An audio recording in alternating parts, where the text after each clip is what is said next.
క్రీస్తునందు ప్రియమైన సహోదరి సహోదరులకు యేసుక్రీస్తు నామములో శుభములు. దేవుని యొక్క నూతనమైన కృప మీకు కలుగునుగాక. ఈరోజు దేవుడు మనకి ఇచ్చిన మాట సామెతల గ్రంథం 20వ అధ్యాయం 4వ వచనం. విత్తులు వేయి కాలమున సోమరి దున్నుడు, కోత కాలమున పంటను గూర్చి వాడు విచారించినప్పుడు వానికేమీ లేకపోవును. ఈ మాటలు మనం సామెతల గ్రంథంలో చూస్తున్నాం. ఈ ఒక్క మాటలు సొలొమోను మహారాజు తెలియజేసినట్లుగా మనము చూడగలం. ఇక్కడ చూపుతున్నారు కదా, విత్తులు వేయి కాలమున సోమరి దున్నడు అంటే విత్తులు వేసే ఒక కాలం ఉంటుంది అనమాట.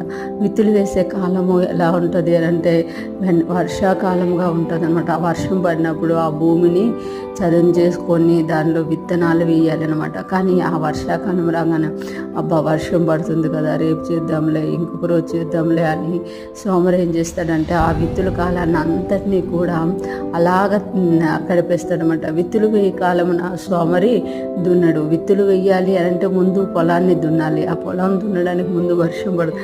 ఆ బురదలో ఆ మట్టిలో ఆ పొలం దున్నాలా అన్న ఆలోచనతోటే ఆ కాలాన్ని అంతటా అలా గడిపేస్తాడంట. అంటే కాలము అనేది కొంచెం టైమే ఉంటుంది. విత్తులు వేయి కాలము కొంచెం రోజులు ఉంటుంది అనమాట. ఒక 15 రోజులు 20 రోజులు కాకపోతే ఒక నెల రోజులు, అంటే వర్షం పడిన దాన్ని బట్టి. ఆ విత్తులు వేయి కాలమున ఒకవేళ సోమర దున్నకపోతే కోతకాలం ఉంటుంది. అంటే విత్తులు వేసిన ఒక 2 నెలలకి 3 నెలలకి కోతకాలం ఉంటుంది అనమాట. కోతకాలమున ఆ పంటను గూర్చి వాడు విచారించినప్పుడు మనకి ఏమీ లేకపోను. కోతకాలం వచ్చినప్పుడు పంటను గూర్చి వాడు విచారించినప్పుడు, అంటే విత్తులు వేయి కాలమున సోమరి దున్నకపోతే విత్తనాలు వేయకుండానే కోతకాలం వచ్చినప్పుడు పంటను గూర్చి విచారించినప్పుడు వానికి ఏమీ లేకపోవును. అంటే విచారించడం వల్ల ఏం జరగదు, కానీ చేయాల్సిన టైంలో చేయాల్సిన పని చేసినప్పుడు మనకి దేవుడు పంట కాలం వచ్చినప్పుడు పంట ఇచ్చే దేవుడుగా ఉన్నారు అని ఇక్కడ మనకి తెలియజేస్తుంది. కానీ సోమరంట చేయాల్సిన టైంలో ఏది చేయకుండా పంట అందరూ సమకూర్చుకుంటున్నప్పుడు నాకు ఇది లేదు, నాకు అది లేదు అనుకోవడం వల్ల ప్రయోజనం లేదు. విచారించినప్పుడు మనకి ఏమీ లేకపోవును, ఏమీ లేకుండా అవుతుంది అని ఇక్కడ దేవుడు తెలియజేస్తున్నమాట. ఈరోజు ఫ్రెష్ మనం వింటున్న ప్రతి ఒక్కరూ జ్ఞాపకం చేసుకోవాలి.